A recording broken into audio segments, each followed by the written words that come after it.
আল্লাহু আকবার বলিয়া সবাই চিল্লাইরা কিতার লাগি আমি আজকের ব্লগের মাঝে সবকিছু খুলিয়া কইম। তো হ্যালো গাইস, আসসালামু আলাইকুম। কিতা করা সবাই আসুন বালা। আমি প্রথম একটা ব্লগ করছিলাম 1 থেকে 1.5 মিনিটের একটা ব্লগ, আর এই ব্লগও আমি কইছিলাম সিলেট খেলা দেখার যাইম।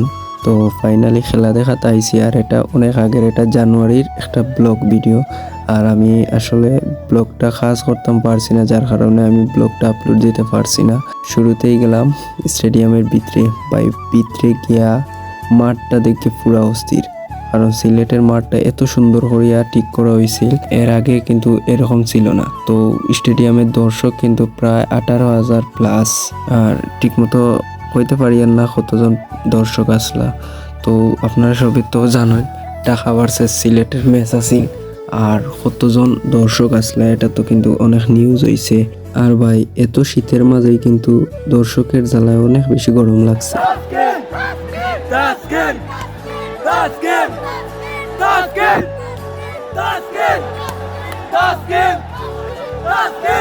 স্টেডিয়ামের ভিতরে ঢুকার পরে আমরা দেখছি তাসকিন ভার্সেস মেহেদী হাসান মিরাজের ম্যাচটা স্টার্ট হয়ে যায়। আর তার মাঝামাঝি আমরা দেখি 3টা কাপল যারা দেশি দামাদ হিসেবে পাড়াটিয়া শুট পিন্দে আইসন। তো পাশাপাশি তাসকিনের ম্যাচ স্টার্ট হয়ে যায়, আর আমরা ম্যাচটা উপভোগ করি। আর শুরুতে দর্শক খুব বেশি কম আসলা, কিন্তু সন্ধ্যার দিকে অনেক দর্শক আসলা। সন্ধ্যার সময় ঢাকা ভার্সেস সিলেটের ম্যাচ আছে। তো এখন সন্ধ্যা হয়ে যার আর কিছুক্ষণ পর সন্ধ্যা হইব। সন্ধ্যার ভিউটা আপনারা দেখাইব আমি।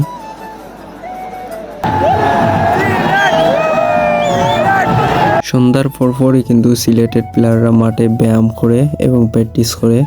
সবাই কিন্তু মোটা বাইরে দেখার লাগে আসলে সিলেটের খেলা দেখাতে গেছিলাম, কিন্তু মোটা বাইরে তো আসলে কোনটা করতে পারছেন না। তো মোটা বাইরে কিতা করছেন সেটাও দেখাইমু। আর সন্ধ্যার সময় কুয়াশায় কিন্তু মাঠটা অনেক বেশি সুন্দর আছিল, আর এটা কিন্তু দেখার মতন না, চোখ দিয়া বিশ্বাস করার মতন না আর কি। এত সুন্দর দেখাইছে খোলা মাঠ, প্লাস হইল দর্শকে মাঠ ভর্তি দর্শক, সবাই কিন্তু চিল্লাচিল্লি করতেছে। আর চিল্লাচিল্লির বাই এই শীতের মাঝে কিন্তু অনেক বেশি গরম লাগে গেছে। আর দর্শকের ভিড়ে আমরা আসলাম কিওর খেলা দেখতাম, আমরা তো দর্শকের লগে চিল্লাচিল্লিতাছি। আমার আওয়াজটা তেমন সুন্দর হইতো না, কারণ আমি অসুস্থ, আপনারা মনে কিচ্ছু নিয়েন না। কুয়াশার মাঝে বালা কোয়ালিটির ভিডিও না। আর সবচেয়ে থেকে খারাপ লাগছে আমরার গালাত পড়ে গেছেন কাপল 3টা। কাপল বলতে যারা আবিয়াতি দামান্দ কন্যা তুগানি তাইছুন নিনা ভাইরাল ওয়ার লাগে আইসুন, তারা পরে গেছেন আমরার সাইডে। আর ইতারে দেখি আর ক্যামেরাও আয় না, শেষ মুহূর্তে আইসে ক্যামেরা। মাঠে আমরা ঠিক মতো খেলা দেখতাম পারছি না, কারণ হইলো আমরা যে জায়গায় বোয়াত আসলাম এখান থেকে মাঠটা কিন্তু অনেক বেশি দূরে পড়ে গেছে, যার কারণে ঠিক মতো প্লেয়ারদের দেখা গেছে। প্লেয়াররা প্র্যাকটিসের জন্য মাঠে আইছে, আর আমরাও তাদের দেখে চিল্লাচিল্লি কি আর করবো, চিল্লাচিল্লি করতে করতে গলাও ভেঙে গিয়েছে, যার কারণে চিল্লাচিল্লির ভিডিওটা দিতে পারি না। আল্লাহু আকবার বলার কারণ হলো গাজাতে যখন শুরুতে আক্রমণ হয় ইসরায়েলের, তখন কিন্তু অনেক মানুষ আহত হয়, যার কারণে বাংলাদেশের অনেক আলেম উলামায়েরা এবং আমাদের মতো ভাই বোনেরা সবাই কিন্তু হাত দিয়ে পারুক আর না পারুক মুখ দিয়ে কিন্তু আল্লাহর কাছে অনেক বেশি দোয়া করেছে। আর সেই দোয়া কিন্তু স্টেডিয়ামের মাধ্যমে তুলে ধরা হয়েছে। বিশেষ করে যে ভাইটা আল্লাহু আকবার নারে তাকবীর এগুলো বলেছে, তার বাসা হলো ঢাকা, সে ঢাকার সাপোর্টার, কিন্তু সিলেটে এসে আল্লাহু আকবার বলে কিন্তু আসলে মনটা কেড়ে নিয়েছে।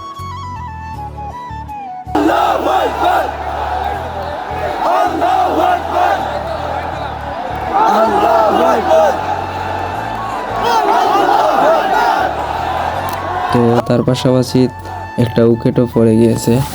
উইকেট পড়ায় আমরা অনেক চিল্লাচিল্লি করছিলাম, উপভোগ করছি আর কিতা করতাম।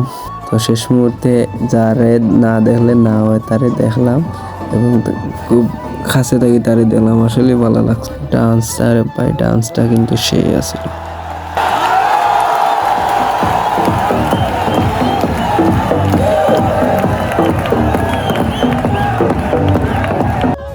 লাস্ট মুহূর্তে সিলেটের প্লেয়ার দেখার জন্য আমরা ড্রেসিং রুমের সাইডে আই। তো এখানে ভিডিওটা শেষ, ভালো লাগলে লাইক কমেন্ট শেয়ার করবেন। আসসালামু আলাইকুম।